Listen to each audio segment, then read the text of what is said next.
వసు ఇంట్లో నుంచి బయటికి వచ్చేసి తన పంతం నెగ్గించుకుంది అని ఒక వీడియో పెట్టాను కదా, ఆ వీడియోకి కంటిన్యూషన్ పెట్టమన్నారు చాలామంది.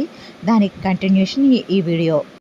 ఎలా అయినా సరే రిషి చేత నిజం చెప్పించాలి అని కావాలని వసు మొండి పట్టుపడుతుంది కదా. రిషి అబ్బో, ఈ పొగరును చూస్తుంటే నేను నటించలేకపోతున్నాను, త్వరలోనే ఈ పొగరికి దొరికిపోయేలా ఉన్నాను అని అనుకుంటూ ఉంటాడు కదా. టాపిక్ డైవర్ట్ చేయడానికి రిషి, మేడం గారు పాల ప్యాకెట్ తీసుకొస్తాను, సేమియా పాయసం చేసి పెట్టరా, తినేసి వెళ్తాను అని అంటాడు కదా. వసు ఆశ్చర్యపోతూ సేమియా పాయసమా అని అంటుంది కదా. ప్లీజ్ పొగరు, ఒప్పుకో పొగరు, నీ చేతి వంట తినాలనిపిస్తుంది అని అనుకుంటూ ఉంటాడు మనసులో రిషి. పాపం రిషి సార్కి నా చేతి వంట తినాలని ఉందనుకుంటా, అందుకే నోరు తెరిచి మరీ సేమియా పాయసం చేయమని అడుగుతున్నారు అని అనుకుంటూ ఉంటుంది వసు. అంతలో రిషి అలా వెళ్ళి ఇలా వచ్చేస్తాడు, చిటుకులో పాల ప్యాకెట్ తీసుకొచ్చేస్తాడు. ఏంటి అలా మాయమైపోయి ఇలా ప్రత్యక్షమయ్యారు, ఏదైనా మంత్రం ఉందా మీ దగ్గర అని అంటుంది వస్తారా.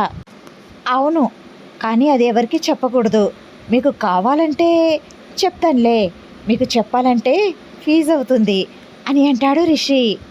సేమియా పాయసం చేసి పెడుతున్నాను కదా, చెప్పండి, అదే ఫీజు మీకు అని అంటుంది వసు. ఏంటి ఇంత చీప్గానా అని అంటాడు రిషి. ఏ సేమియా పాయసం మీకు అంత చీప్గా కనిపిస్తుందా, అయితే మీరు బయటకు వెళ్ళే తినండి, నేను ఎందుకు చేసి పెట్టాలి, క్యాన్సిల్ అయితే అని అంటుంది వసు. పర్లేదు పర్లేదు, చెప్తానులే, చేసి పెట్టండి అని అంటాడు రిషి. వసు నవ్వుకుంటూ వంటగదిలోకి వెళ్ళి సేమియా పాయసం చేస్తూ ఉంటుంది. రిషి హాల్లో కూర్చుని వంటగదిలో వంట చేస్తున్న వసు వంక ఓరగా చూస్తూ ఉంటాడు. రిషి చూపులు వసుకి తాకుతూ ఉంటాయి. నిన్ను అలానే చూస్తూ ఉండిపోవాలనిపిస్తుంది పొగరు అని అనుకుంటూ ఉంటాడు రిషి. మీ చూపులతో నా మనసు పులకరిస్తుంది అని అనుకుంటూ ఉంటుంది వసు. వంటగదిలోకి వెళ్ళాలా వద్దా ఏమీ అర్థం కావట్లేదే, ఇప్పుడు వెళ్తే రిషిని అనుకుంటుంది, వెళ్ళకపోతే వెళ్ళలేక ఉండలేకపోతున్నాను, ఏం చేయాలి నేను అని అనుకుంటూ ఉంటాడు రిషి. అలా కూర్చోపోతే వంటగదిలోకి వచ్చి సహాయం చేయొచ్చు కదా అని అనుకుంటూ ఉంటుంది వసు. మేడం గారు ఏదైనా హెల్ప్ చేయమంటారా అని అంటాడు రిషి. అప్పటి నుండి ఈ మాట కోసం వెయిటింగ్, ఇప్పటికన్నారనమాట అని అనుకుంటూ వసు, పర్వాలేదులేండి అయిపోయింది, తీసుకువస్తున్నాను, తినేసి వెళ్దురు కానీ అని అంటుంది. ఈ పొగరికి ఇంకా కోపం పోయినట్లేదే అని అనుకుంటూ ఉంటాడు రిషి. బౌల్లో సేమియా వేసి తీసుకువచ్చి రిషికి ఇస్తుంది.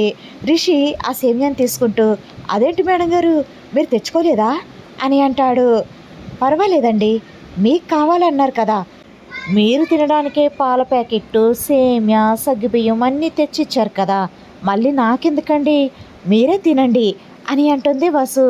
భలేవారులేండి, నేను తీసుకొచ్చానని మొత్తం నేనే తినేస్తానే ఏంటి, మీరు కూడా తినండి మేడం అని అంటాడు రిషి.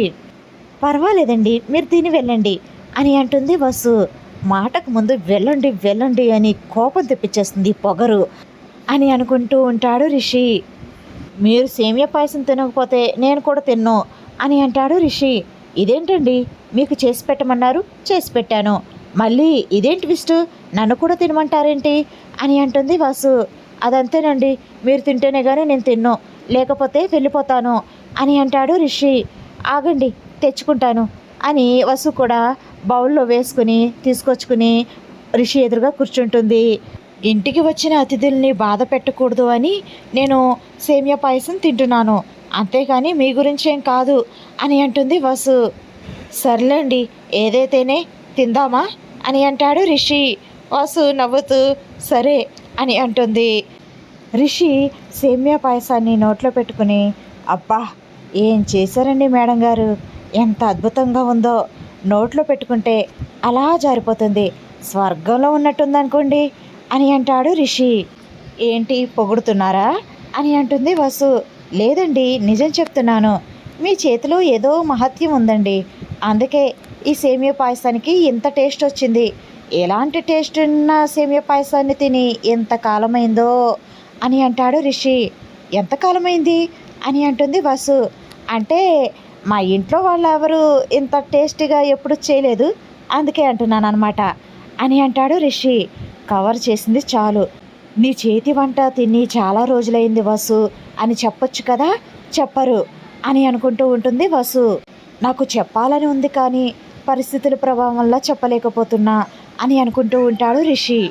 ఇలా వసు రిషి తనంతట తానే రిషి అని బయటపడాలని తను ప్రయత్నాలు చేస్తూ ఉంటుంది.